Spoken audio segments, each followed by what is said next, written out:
नमस्कार दोस्तों, साहित्य हमारे देश का में आपका स्वागत है। आज जो कहानी आप लोगों के लिए चुनी गई है, कहानी का नाम है गरीब की हाय। कहानी मुख्यतः 4 से 5 लोगों को विशेष महत्व दिया गया है, जिसमें राम सेवक, उनकी पत्नी नागिन, बेटा राम गुलाम और विशेष केंद्र बिंदु मूंगा ब्राह्मणी का है। तो आइए सुनते हैं कहानी गरीब की हाय।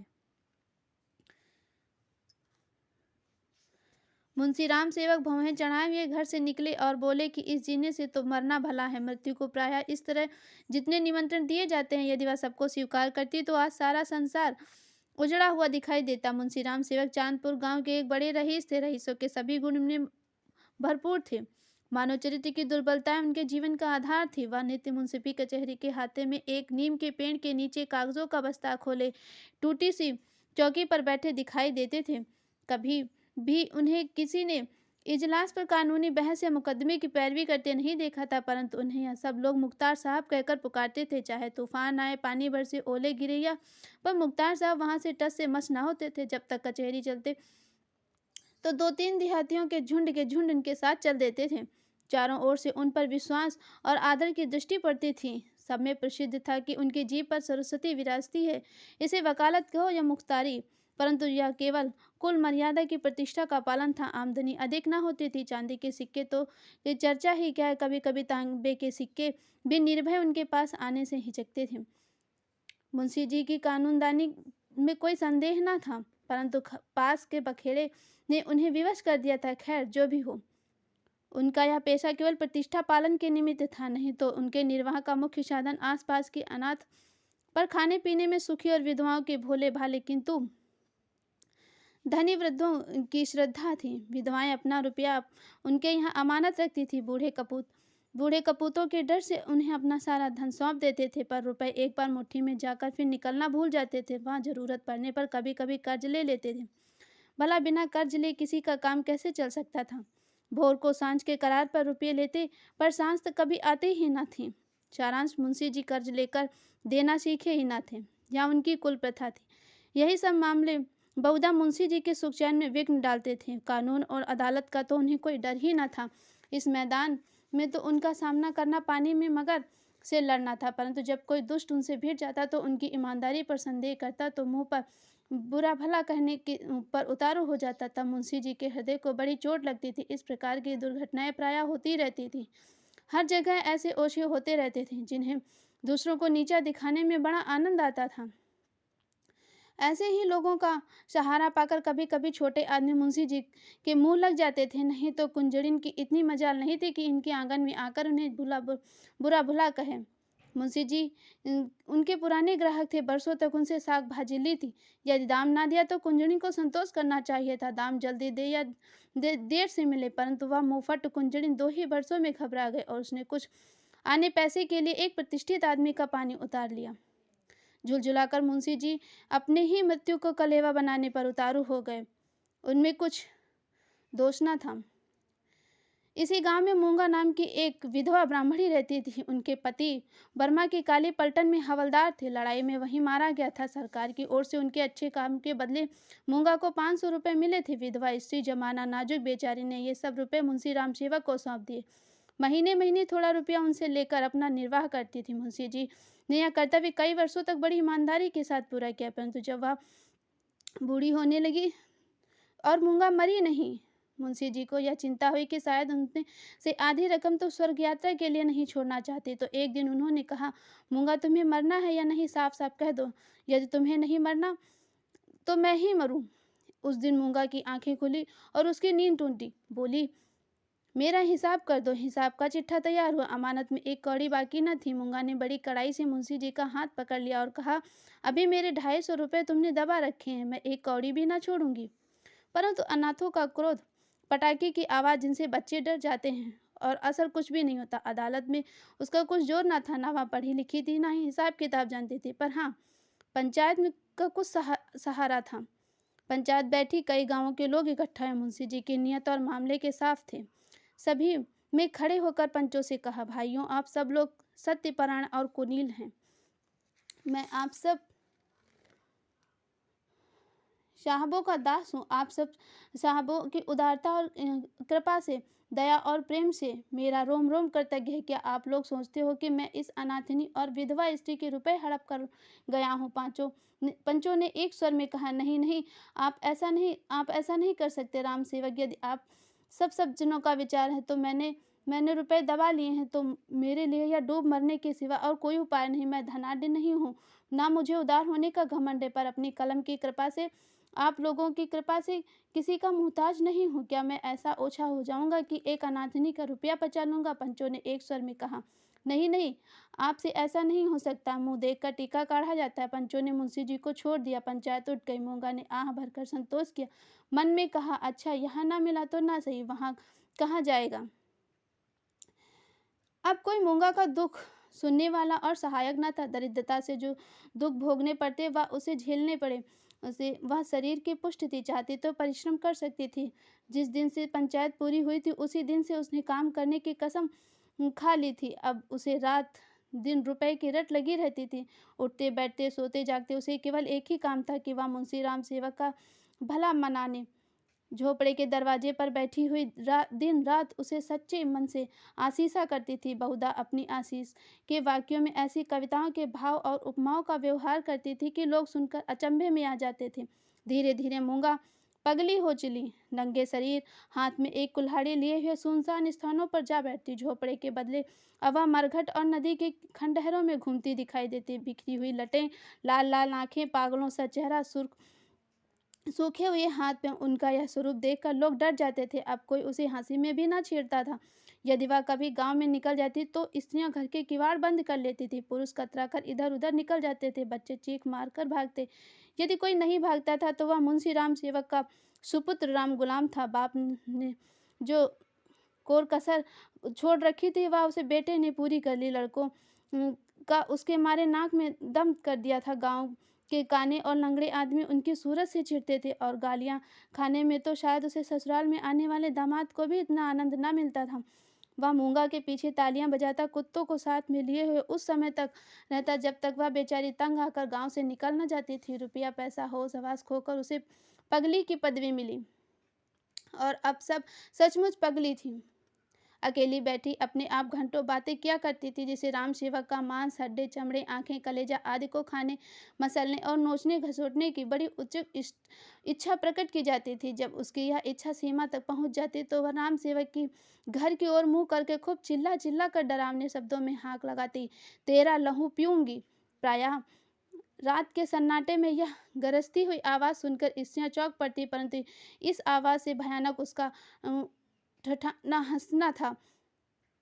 मुंशी जी के लहू पीने की कल्पित खुशी में वह जोर जोर से हंसा करती थी। इस ठिठाने से ऐसी आसुरिक उद्दंडता, ऐसी पाशविक उग्रता टपकती थी कि रात को सुनकर लोगों का खून ठंडा हो जाता था। मालूम होता था मानो सैकड़ों उल्लू एक साथ हंस रहे हों। मुंशी राम सेवक बड़े हौसले और कलेजे के आदमी थे। ना उन्हें दीवानी का डर था, ना ही फौजदारी का, परंतु मूंगा के इन डरावने शब्दों को सुन वह सहम जाते थे। हमें मनुष्य के न्याय का डर न हो, परंतु ईश्वर के न्याय का डर प्रत्येक मनुष्य के मन में स्वभाव से ही रहता है।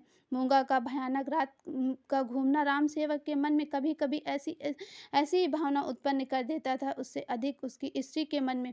उनकी स्त्री बड़ी चतुर थी। वह इनको इन बातों को प्रायः सलाह दिया करती थी। उन लोगों की भूल थी जो लोग कहते हैं कि मुंशी जी की जीभ पर सरस्वती विराजती है। वह गुण तो उनकी स्त्री को प्राप्त था। बोलने में वह इतनी तेज थी कि जितना मुंशी जी लिखने में थी। यह दोनों स्त्री पुरुष प्रायः अपनी अवस्था की सलाह करते थे कि अब क्या करना चाहिए। आधी रात का समय था। मुंशी जी नित्य नियम के अनुसार अपनी चिंता दूर करने के लिए शराब के दो चार घूंट पी कर सो गए थे। यकायक मूंगा ने उनके दरवाजे पर आकर जोर से हाँक लगाई, तेरा लहू पीऊंगी, और खूब खिलखिला कर हंसी। मुंशी जी यह भयानक ठहाका सुनकर चौंक पड़े। डर के मारे हाथ पैर कांपने लगे, कलेजा थक थक करने लगा। दिल में बहुत जोर डालकर उन्होंने दरवाजा खोला। जाकर नागिन को जगाया। नागिन ने झुलझुला कर कहा, क्या कहते हो? मुंशी जी ने दबी आवाज में कहा। वह दरवाजे पर आकर खड़ी है। नागिन उठ बैठी। क्या कहती है? तुम्हारा सिर क्या दरवाजे पर आ गई? हाँ, आवाज नहीं सुनती हो? नागिन मूंगा से नहीं परंतु उसके ध्यान से बहुत डरती थी, तो उसे विश्वास था कि बोलने पर उसे जरूर नीचा दिखा सकती हूँ। संभल कर बोली, कहो तो मैं उसे 2 बातें कर लूँ, परंतु मुंशी जी ने मना किया। दोनों आदमी पैर दबाए हुए ड्योढ़ी पर गए। दरवाजे से झांक कर देखा तो मूंगा ने धुंधली मूरत धरती पर पड़ी थी। उसकी सांस तेजी से चलती हुई सुनाई देती थी। राम सेवक के लहू और मांस की भूख से वह अपना लहू और मांस सुखा चुकी थी। एक बच्चा भी उसे गिरा सकता था, परंतु उसे सारा गांव थर थर कांपता था। हम जीते मनुष्य से नहीं डरते, परंतु मुर्दे से डरते हैं। रात गुजरी, दरवाजा बंद था, पर मुंशी जी और नागिन ने बैठकर रात काटी। मूंगा भीतर नहीं घुस सकती थी, पर उसकी आवाज को कौन रोक सकता था। मूंगा से अधिक डरावनी उसकी आवाज थी। भोर को मुंशी जी बाहर निकले और मूंगा से बोले, यहाँ क्यों पड़ी हो? मूंगा बोली, तेरा लहू पीऊंगी। नागिन ने बल खाकर कहा, तेरा मुंह झुलसा दूंगी। पर नागिन के विष ने मूंगा पर कुछ असर न किया। उसने जोर से ठहाका लगाया। नागिन खिसियानी सी हो गई। हंसी के सामने मुंह बंद हो जाता है। मुंशी जी फिर बोले, यहाँ से उठ जा। नागिन, ना उठूंगी। मूंगा, ना उठूंगी। तब तक पड़ी रहेगी? कब तक पड़ी रहेगी? तेरा लहू पीकर जाऊंगी। मुंशी जी की प्रखर लेखनी के यहाँ कुछ जोर ना चला और नागिन की आग भरी बातें यहाँ सर्द हो गईं। दोनों घर में जाकर सलाह करने लगे, यह बला कैसे टलेगी? अब इस आपत्ति को से कैसे छुटकारा होगा? देवी आती है तो बकरे का खून पीकर चली जाती है, पर यह डायन मनुष्य का खून पीने आई है। वह खून जिसकी अगर एक बूंद भी कलम बनाने के समय निकल पड़ती तो अठवारों के महीनों सारे कुनबे को अफसोस रहता और यह घटना गांव के घर घर में फैल जाती। क्या यही लहू पीकर मूंगा का शरीर सूखा हुआ हरा हो जाएगा? गांव में यह चर्चा फैल गई। मूंगा मुंशी जी के दरवाजे पर धरना दिए बैठी है। मुंशी जी के अपमान में गांव वालों को बड़ा मजा आता था। देखते देखते सैकड़ों आदमियों की भीड़ लग गई। इस दरवाजे पर कभी कभी भीड़ लग जाया करती थी। यह भीड़ राम गुलाम को पसंद न थी। मूंगा ने पर उसे क्रोध भी आ रहा था। यदि वह उसका बस चलता तो उसे कुएं में ढकेल देता। इस तरह का विचार उठते ही राम गुलाम के मन में गुदगुदी समा गई और वह बड़ी कठिनता से अपनी हंसी रोक सका। आह, वह कुएं में गिरती तो क्या मजे की बात होती, परंतु यह चुड़ैल यहाँ से टलती ही नहीं। क्या करूं? मुंशी जी के घर में एक गाय थी जिसे खली दाना और भूसा तो खूब खिलाया जाता था, पर वह सब उसकी हड्डियों में मिल जाता था। उसका ढांचा पुष्ट हो जाता था। राम गुलाम ने उसी गाय का गोबर एक हंडी में घोला और सब का सब बेचारी मूंगा पर उड़ेल दिया। उसके थोड़े बहुत छींटे दर्शकों पर भी डाल दिए। बेचारी मूंगा लथपथ सी हो गई और लोग भाग खड़े हुए कहने लगे, यह मुंशी राम गुलाम का दरवाजा है, यहाँ इसी प्रकार का शिष्टाचार किया जाता है। जल्द भाग चलो, नहीं तो सबके इससे भी बढ़कर खातिरदारी की जाएगी। इधर भीड़ कम हुई, उधर राम गुलाम घर में जाकर खूब हंसा और तालियां बजाई। मुंशी जी ने इस व्यर्थ की भीड़ को ऐसे सहज और ऐसे सुंदर रूप से हटा देने के उपाय पर अपने सुशील लड़के की पीठ ठोकी और सब लोग तो चंपत हो गए थे, पर बेचारी मूंगा ज्यों की त्यों बैठी रह गई। दोपहर हुई, मूंगा ने कुछ खाया नहीं था। सांझ हुई, हजार कहने सुनने से भी उसने कुछ खाया नहीं। गांव के चौधरी ने बड़ी खुशामद की, यहाँ तक कि मुंशी जी ने उसके हाथ पैर जोड़े, पर देवी प्रसन्न न हुई। मुंशी जी उठकर भीतर चले गए। वह कहते थे कि रूठने वाले को भूख आप ही आप मना लिया करती है। मूंगा ने यह रात भी बिना दाना पानी के काट दी। लालजी और ललाइन ने आज फिर जाग जाग कर भोर किया। आज मूंगा की गरज और हंसी बहुत कम सुनाई पड़ रही थी, पर घर वालों ने समझा बला टली। सवेरा होते ही जो दरवाजा खोल कर देखा तो वह अचेत पड़ी थी। मुंह पर मिक्कियां भिनभिना रही थी और उनके प्राण पखेरु उड़ चुके थे। इस पर दरवाजे पर मरने आई थी जिसने उसके जीवन की जमा पूंजी हर ली थी, उसी को अपनी जान भी सौंप दी। अपने शरीर की मिट्टी तक को उसी को भेंट कर दी। धन से मनुष्य को जितना प्रेम होता है, धन अपनी जान से भी ज्यादा प्यारा होता है, विशेषकर बुढ़ापे में।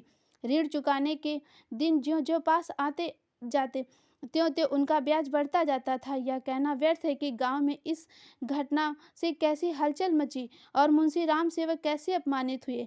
एक छोटे से गांव में ऐसी असाधारण घटना होने पर कितनी हलचल हो सकती है, उससे भी अधिक हुई।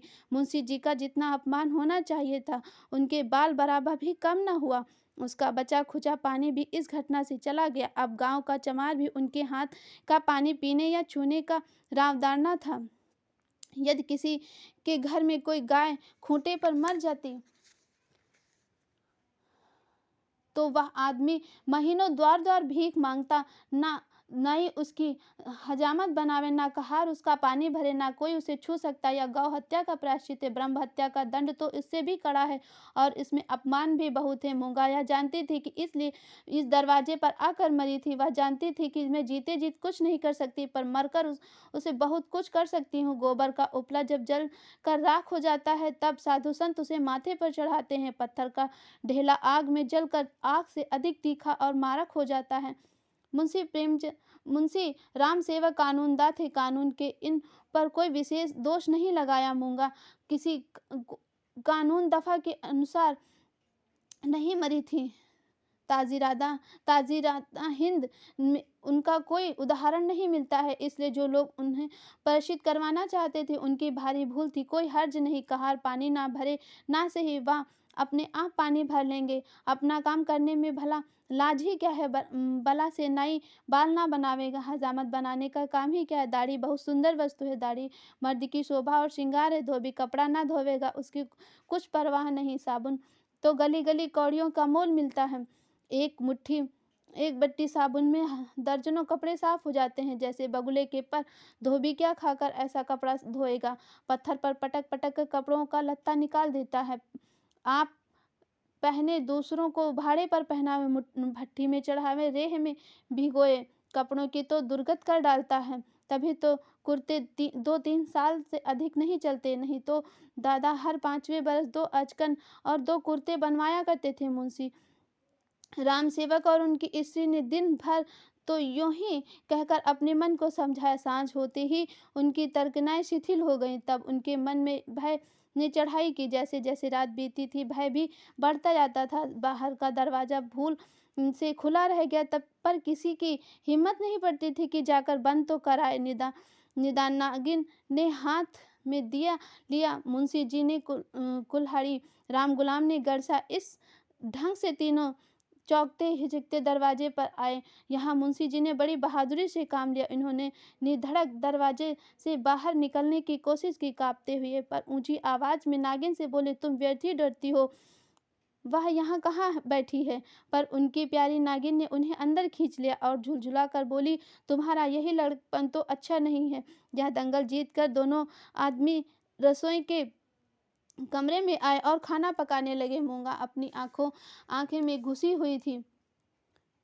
अपनी परछाई को देखकर भी मूंगा का भय होता था। अंधेरे कोने में बैठी मालूम होती थी। वही हड्डियों का ढांचा, वही बिखरे बाल, वही पागलपन, वही डरावनी आंखें। मूंगा का नक सीख दिखाई देता था। इसी कोठरी में आटे दाल के कई मटके रखे हुए थे। वहीं कुछ पुराने चिथड़े भी पड़े हुए थे। एक चूहे को भूख से ने बेचैन किया। मटकों ने कभी अनाज की सूरत तक नहीं देखी थी, पर सारे गांव में मशहूर था कि इस घर के चूहे गजब के डाकू हैं। तो वह इन दानों की खोज में, जो मटकों में कभी गिरे ही ना थे, रेंगता हुआ इन चिथड़ों के नीचे आ निकला। कपड़े में खड़खड़ाहट हुई। फैले हुए चिथड़े मूंगा की पतली टांगे बन गई। नागिन देख झिझकी और चीख उठी। मुंशी जी बदहवास होकर दरवाजे की ओर लपके। राम गुलाम दौड़कर उनकी टांगों में लिपट गया। चूहा बाहर निकल आया। उसे देखकर उन लोगों के होश ठिकाने हुए। अब मुंशी जी साहस करके मटके की ओर चले। नागिन ने कहा, रहने भी दो, देख ली तुम्हारी मर्दानगी। मुंशी जी अपनी प्रिय नागिन के इस अनादर पर बहुत बिगड़े। क्या तुम मुझे डरपोक समझती हो? भला डर की क्या बात है? मूंगा मर गई है क्या? वहाँ बैठी है। मैं कल नहीं दरवाजे के बाहर निकल गया था, तुम रोकती नहीं तो मैं ना माना। मुंशी जी की इस दलील से नागिन को निरुत्तर कर दिया। कल दरवाजे के बाहर निकल जाना ना या निकलने की कोशिश करना कोई साधारण बात ना थी। जिनके साहस का ऐसा प्रमाण मिल चुका था, उसे डरपोक कौन कह सकता? वह नागिन की हठ धर्मी थी। खाना खाकर तीनों आदमी सोने के लिए कमरे में आए, परंतु मूंगा ने यहाँ भी पीछा ना छोड़ा। बातें करते थे, दिल को बहलाते थे। नागिन ने राजा हरदौल और रानी शारंधा की कहानियां कही। मुंशी जी ने फौजदारी के कई मुकदमों का हाल कह सुनाया, परंतु तो भी इन उपायों से भी मूंगा की मूर्ति उनकी आंखों के सामने से न हटती थी। जरा सी खटाहट होती तो तीनों चौंक पड़ते। इधर पत्तियों में सनसनाहट हुई। उधर तीनों के रोंगटे खड़े हो गए। रह रहकर एक धीमी आवाज़ धरती के भीतर से उनके कानों में आती थी, तेरा लहू पीऊँगी। आधी रात को नागिन नींद से चौंक पड़ी। वहाँ इन दोनों गर्भवती थी। लाल लाल आंखें वाली, तेज और नुकीले दांतों वाली मूंगा उसकी छाती पर बैठी हुई जान पड़ती थी। नागिन चीख उठी, बावली की तरह आंगन में भाग आई और यकायक धरती पर चित्त गिर पड़ी। सारा शरीर पसीना पसीना हो गया। मुंशी जी की चीख सुनकर चौंके, पर डर के मारे आंखें न खुली। अंधे की तरह दरवाजा टटोलते रहे। बहुत देर तक उन्हें दरवाजा मिला। आंगन में आए नागिन जमीन पर पड़ी हाथ पांव पटक रही थी। उसे उठाकर भीतर ले गए, पर रात भर उसने आंखें ना खोली। भोर को यकायक बकने लगी। थोड़ी देर में ज्वार हो गया, बदन लाल तवासा हो गया। सांझ होते होते उसे सन्निपात हो गया। आधी रात के समय जब सारा संसार सन्नाटे छाया हुआ था, नागिन इस संसार से चल बसी। मूंगा के डर ने उसकी जान ले ली। जब तक मूंगा जीती रही, वह नागिन की फुंकार से सदा डरती रही। पगली होने पर भी उसने कभी नागिन का सामना नहीं किया, पर अपनी जान देकर उसने आज नागिन की जान ली। भय में बड़ी शक्ति है। मनुष्य हवा में एक गिरह भी नहीं लगा सकता, पर उसने हवा में एक संसार रच डाला था। रात बीत गई, दिन चढ़ता रहा, पर गांव का कोई भी आदमी नागिन की लाश उठाने ना आता दिखाई न दिया। मुंशी जी घर घर घूमे, पर कोई न निकला। भला हत्यारे के दरवाजे पर कौन जाए, हत्यारे की लाश कौन उठावे। इस समय मुंशी जी का रोब उनकी प्रबल लेखनी का भय और उनकी कानूनी प्रतिभा एक भी काम न आई। चारों ओर से हार कर मुंशी जी फिर अपने घर आए। यहाँ उन्हें अंधकार दिखता था। दरवाजे तक तो आए, पर भीतर पैर नहीं रखा जाता था, न बाहर ही खड़े रह सकते थे। बाहर मूंगा थी, अंदर नागिन। जी को कड़ा करके हनुमान चालीसा का पाठ करते हुए घर में घुसे। उस समय उनके मन पर जो बीती थी वही जानते थे। इनका अनुमान करना कठिन था। घर में लाश पड़ी हुई, ना कोई आगे ना पीछे। दूसरा ब्याह तो हो सकता था। अभी इसी फागुन में तो 50वां लगा है, पर ऐसे सुयोग्य और मीठी बोली वाली स्त्री कहाँ से मिलेगी। अफसोस, वह तगादा करने वालों से बहस कौन करेगा, कौन उन्हें निरुत्तर करेगा। लेन देन का हिसाब किताब कौन इतनी बखूबी से करेगा। किसकी कड़ी आवाज़ तीर की तरह तगादेदारों की छाती में चुभेगी। यह नुकसान अब पूरा नहीं हो सकता। दूसरे दिन मुंशी जी लाश को ठेले गाड़ी पर लाद कर गंगा जी की तरफ चल पड़े। लाश के साथ जाने वालों की संख्या कुछ भी न थी। एक स्वयं मुंशी जी और दूसरे उनके पुत्र रत्न राम गुलाम जी। इस बेइज्जती से मूंगा की लाश भी नहीं उठी थी। मूंगा ने नागिन की जान लेकर मुंशी जी का पिंड न छोड़ा। उनके मन में हर घड़ी मूंगा की मूर्ति विराजमान रहती। कहीं रहती उनका ध्यान इसी ओर रहा करता था। यदि दिल बहलाव के लिए कोई उपाय होता तो शायद वह इतने बेचैन न होते, पर गांव का एक पुतला भी उनके दरवाजे की ओर न झांकता था। बेचारे अपने हाथों पानी भरते, अपने आप बर्तन धोते, कपड़े धोते। सोच और क्रोध, चिंता, भय, अपने इतने शत्रुओं के सामने एक दिमाग कब तक ठहर सकता था। विशेषकर वह दिमाग जो रोज कानून के बहसों में खर्च हो जाता था।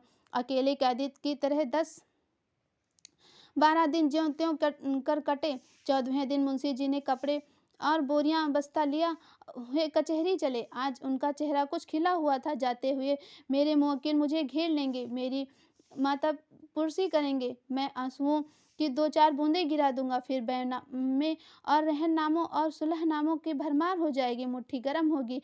शाम को जरा नशे पानी का रंग जम जाएगा। जिसने छूट जाने से भी उचाट हो रहा था। उन्हीं विचारों में मग्न खुशी से कचहरी पहुंचे, पर वहां रहननामों की भरमार और बैनामों की बाढ़ और मुवक्किलों की चहल पहल के बदले निराशा की रेतीली भूमि नजर आई। बस्ता खोले घंटों बैठे रहे, पर कोई नजदीक भी ना आया। किसी ने इतना भी ना पूछा कि आप कैसे हो। नए मुवक्किलों तो खैर बड़े बड़े पुराने मुवक्किल, जिनका मुंशी जी से कई पीढ़ियों से सरोकार था, आज उनसे मुंह छिपाने लगे। वह नालायक और अनाड़ी रमजान, जिसकी मुंशी जी की हंसी उड़ाते और जिसे शुद्ध लिखना भी ना आता था, आज गोपियों का कन्हैया बना हुआ था। वाह रे भागी मुवक्किल यों मुंह फेरे चले जाते, मानो किसी की जान पहचान ही नहीं। दिन भर कचहरी की खाक छानने के बाद मुंशी जी घर चले। निराशा और चिंता में डूबे हुए, ज्यों त्यों घर के निकट आते थे मुंशी जी के चित्र, मूंगा का चित्र सामने आता जाता था। यहाँ तक कि जब घर का द्वार खोला तो दो कुत्ते जिन्हें राम गुलाम ने बंद कर रखा था झपट कर बाहर निकले तो मुंशी जी के होश उड़ गए। वह चीख मार कर जमीन पर गिर पड़े। मनुष्य के मन और मस्तिष्क पर भय का जितना प्रभाव होता है उतना किसी शक्ति का नहीं। चिंता, प्रेम, निराशा, हानि, यह सब मन को अवश्य दुखित करते हैं, पर यह हवा के हल्के झोंके और भय प्रचंड आंधी है। मुंशी जी पर इनके बाद क्या बीती मालूम नहीं। कई दिनों तक लोगों ने इन्हें कचहरी आते, यहाँ से मुरझाए हुए लौटते देखा। कचहरी जाना उनका कर्तव्य था और यद्यपि वहाँ मुवक्किलों का अकाल था तो भी तगादे वालों से गला छुड़ाने और उनको भरोसा दिलाने के लिए कि अब यही एक लटका रह गया था। इनके बाद कई महीनों तक ना दिखाई पड़े। बद्रीनाथ चले गए। एक दिन गांव में एक साधु आया, भभूत रमाए, लंबी जटाएं, हाथ में कमंडल। उनका चेहरा मुंशी राम सेवक से बहुत मिलता जुलता था, बोलचाल में भी अधिक भेद न था। वह एक पेड़ के नीचे धुनी रमाए बैठा था। उसी रात को मुंशी राम सेवक के घर में धुआं उठा, फिर आग की ज्वाला दिखने लगी। आग भड़क उठी। गांव के सैकड़ों आदमी दौड़े, आग बुझाने के लिए नहीं, तमाशा देखने के लिए। एक गरीब की हाय में कितना प्रभाव था। राम गुलाम मुंशी जी के गायब हो जाने पर अपने मामा के यहाँ चला गया। वहाँ कुछ दिनों रहा। वहाँ उनकी चाल ढाल किसी को पसंद न आई। एक दिन उसने किसी के खेत में मूली नोची। उसने दो चार धौल लगाए उस पर। वह इस कदर बिगड़ा कि अब उसे चने खलिहान में आए तो उसने आग ही लगा दी। सारा का सारा खलिहान जलकर खाक हो गया। हजारों रुपए का नुकसान हुआ। पुलिस ने तहकीकात की, राम गुलाम पकड़ा गया। इसी अपराध में वह चुनार की फॉर्मेंट्री स्कूल में मौजूद है। आपको मुंशी प्रेमचंद द्वारा रचित कहानी गरीब की हाय कैसे लगी कमेंट बॉक्स में ज़रूर बताएं। आप यदि कोई और कहानी सुनना चाहते हैं तो वो भी ज़रूर बताएं। Thank you.